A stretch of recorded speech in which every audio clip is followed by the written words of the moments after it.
Entah sampai kapan, Manchester United sepertinya bakal selalu dikenal sebagai tim problematik, baik dari pihak manajemen, pelatih, pemain, sampai fansnya sekalipun.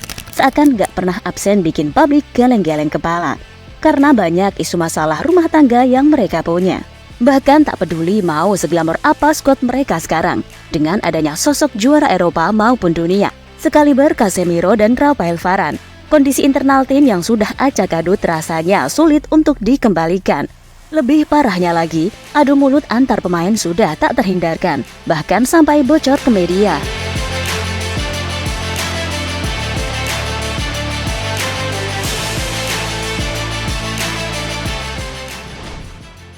Salah satu sosok yang menyampaikan sindiran keras atas kebobrokan United adalah Rafael Varane.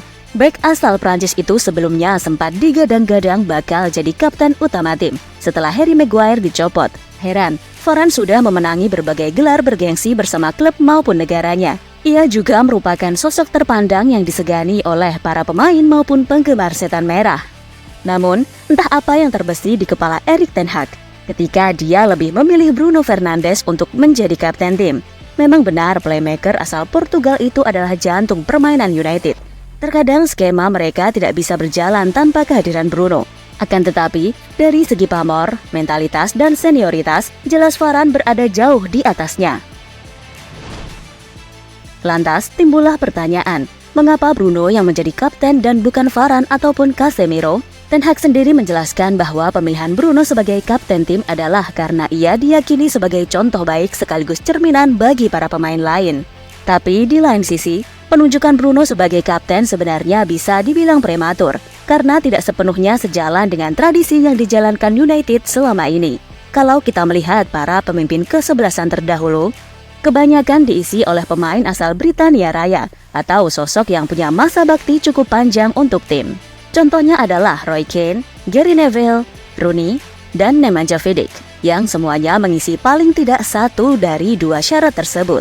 Memang benar ada kasus langka di mana sosok yang punya pengaruh besar bisa langsung menjadi kapten tim. Contohnya adalah Eric Cantona. Dia bukanlah akamsi dan baru main di MU selama kurang lebih 4 musim, tapi sudah didaulat sebagai kapten karena impact yang ia hasilkan. Tapi hingga saat ini kelihatannya Bruno bukanlah sosok yang cocok disebut sebagai penerus Cantona, terutama dari segi mental yang masih dianggap ancur-ancuran oleh berbagai pihak.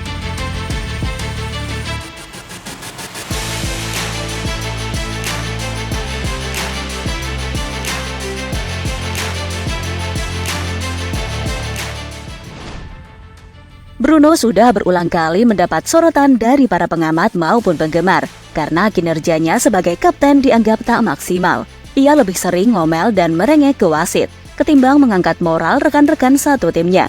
Bruno bahkan tak ragu untuk menunjukkan gestur malas-malasan di atas lapangan secara gamblang. Ia juga berulang kali kelihatan marah-marah dengan semua orang, padahal rekan satu timnya sama-sama tengah terpuruk dan membutuhkan suntikan moral dari sang kapten. Tak cuma di dalam pertandingan, Bruno juga kerap berulah di luar lapangan.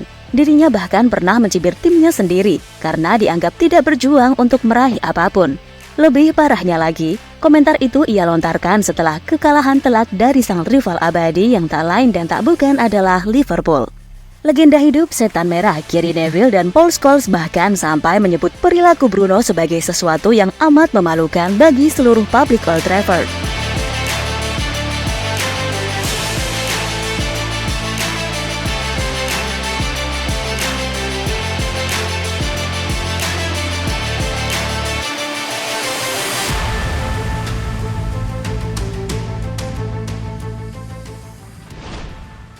Komentar itu jelas membuat semua pihak murka. Ucapan itu tak seharusnya keluar dari mulut seorang pemain, apalagi posisinya saat itu adalah kapten tim.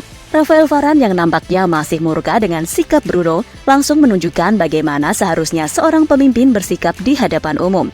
Bayangkan saja, di tengah kebobrokan MU musim ini, Varane masih bisa mengatakan bahwa timnya punya kans untuk jadi juara UCL.